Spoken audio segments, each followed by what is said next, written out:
আর আরেকটা কারণে আমার মনে হয় যে এই বোরকা বা হিজাব বা নেকাব ইউজ করে এই বাঙালি মেয়েরা, সেটা হচ্ছে পাপ কাজ করার জন্য। অধিকাংশ যৌনকর্মী এবং অধিকাংশ এই খারাপ মেয়েরা তারা সবাই বোরকা ইউজ করে। বোরকা নেকাব ও হিজাবেরও আজ অবমাননা করা হচ্ছে এগুলোর মাধ্যমে। খুবই দুঃখজনক ব্যাপার এবং জাতিগতভাবে খুবই লজ্জাজনক ব্যাপার যে সম্প্রতি আমরা বেশিরভাগ দেখছি যে বিভিন্ন যুবক যুবতীরা তারা পাবলিক প্লেসে বা বিভিন্ন জায়গায় যৌনাচারে সামিল হয়ে যাচ্ছে।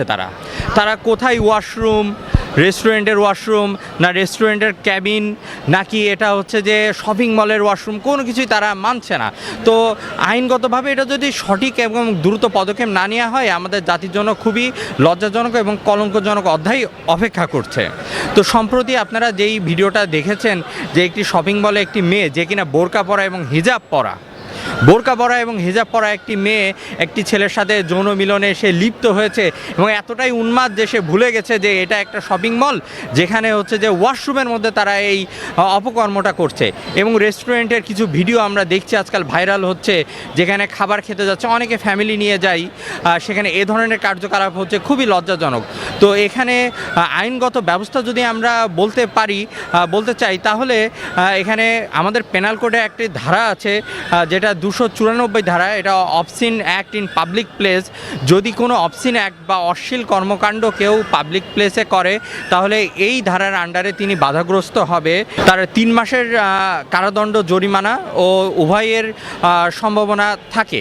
আর এছাড়াও উনি আমাদের পেনাল কোডের 268 ধারাতে যেটা বলছে পাবলিক নুইসেন্স, মানে এমন কোনো অশ্লীল কাজ যেটা পাবলিক প্লেসে করবে, এ ধরনের কাজ যদি করে থাকে তিনি আইন দ্বারা বাধাগ্রস্ত হবে। এবং আমাদের যে প্রশাসনিক পুলিশ বাহিনী আছে তারা বিনা ওয়ারেন্টে তাদেরকে অ্যারেস্ট করতে পারবে এবং আইনে সাব্যস্ত করতে পারবে। এবং এই যে একটা অপরাধ থেকে আরেকটা অপরাধের সৃষ্টি, তারা যেটা করছে, এই যে পর্নোগ্রাফিটা ছড়াচ্ছে বা পর্নোগ্রাফিটা সব জায়গায় ছড়িয়ে যাচ্ছে, এটাও সাইবার সিকিউরিটি অ্যাক্ট 2023 আন্ডারে বাধাগ্রস্ত হবে। এবং আমি যদি আর এখানে ইসলাম বা বোরকা বা হিজাব এখানে মিন করে না, এখানে মানুষের চরিত্রটা মিন করে। এখানে বোরকাটা কি, আমার যেটা মনে হয় আমাদের সাবকন্টিনেন্টে আমাদের যে সুন্নতি ড্রেস যদি আমরা ধরি, তাহলে বোরকার কোনো উল্লেখ আমাদের কোরআনে নাই। আছে কিছু ইনগ্রিডিয়েন্টস দেওয়া আছে যেটা আমরা হাদিসে পাই, কিছু ইনগ্রিডিয়েন্টস দেওয়া আছে, যেমন ছতর ঢাকা, ছেলেদের টাকনু বের করে জামা কাপড় পরা, মেয়েদের টাকনু ঢাকা, ছতর ঢাকা, এটা হচ্ছে সুন্নতি ড্রেস। স্পেসিফিক যে বোরকা বা হিজাবি সুন্নতি ড্রেস এমন কোনো বিধান কোথাও উল্লেখ করা নেই। এটা একটা অ্যারাবিয়ান কালচার, আর ওই অ্যারাবিয়ান কালচার আমাদের দেশে অ্যাপ্লাই করা হয়, কিন্তু এটা Islamic culture, Arabian culture, Bengali culture সব মিলিয়ে অ্যাপ্লাই করা হয়। তো এই আমার দৃষ্টিকোণ থেকে যেটা বলি, অবশ্যই বোরকা হিজাব পরা উচিত। আমার স্ত্রী, আমার মা, তারাও ইউজ করেন। কিন্তু বাংলাদেশের প্রেক্ষাপটে যদি দেখি যে 3টা কারণে শুধুমাত্র মেয়েরা এই বোরকা আর হিজাব ইউজ করে।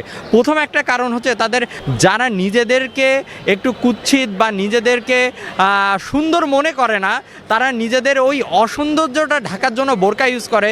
যেমন অধিকাংশ মেয়েদের আপনারা দেখবেন বোরকার সাথে তারা হিজাব নেকাব ইউজ করে, শুধুমাত্র তারা মনে করে যে আমরা সুন্দর না, আমাদের এই চেহারাটা দেখানো যাবে না, আমাদের স্কিন টোন বা কোনো কিছু, এজন্য তারা হাত মোজা এবং পা মোজাও ইউজ করে থাকে অনেক মেয়ে। ইভেন তো করোনাকালীন সময় যে মাস্কের ব্যবহার ছিল, অনেকে এই মাস্কের ব্যবহারও এখন পর্যন্ত চালায় শুধুমাত্র তাদের স্কিন টোন বা চেহারা ঢাকার জন্য। আর আরেকটা কারণে আমার মনে হয় যে এই বোরকা বা হিজাব বা নেকাব ইউজ করে এই বাঙালি মেয়েরা, সেটা হচ্ছে পাপ কাজ করার জন্য। কেননা এই পাপ কাজ করতে হলে কেউ একটা সিনেমা হলে ঢুকলো, কেউ কারোর বাসায় ঢুকলো, কার মেয়ে ঢুকছে, কে ঢুকছে না ঢুকছে কেউ চিনতে পারবে না, কেননা তার মুখ পোড়া মেকআপ করা থাকবে। এখন আমার কথায় যদি এই নারী জাতিরা অসন্তুষ্ট হয়, তাহলে আমি বলবো কিছু কিছু জায়গায় আমাদের আইনশৃঙ্খলা বাহিনীরা রেড দিছে, সে জায়গায় দেখবেন অধিকাংশ যৌনকর্মী এবং অধিকাংশ এই খারাপ মেয়েরা তারা সবাই বোরকা ইউজ করে, নেকাব এবং হিজাব ইউজ করে চলে। তো এটা সত্যি দুঃখজনক যে এই বোরকা, নেকাব ও হিজাবেরও আজ অবমাননা করা হচ্ছে এগুলোর মাধ্যমে। দেশে দেশে সবার সাথে দ্য নিউজ।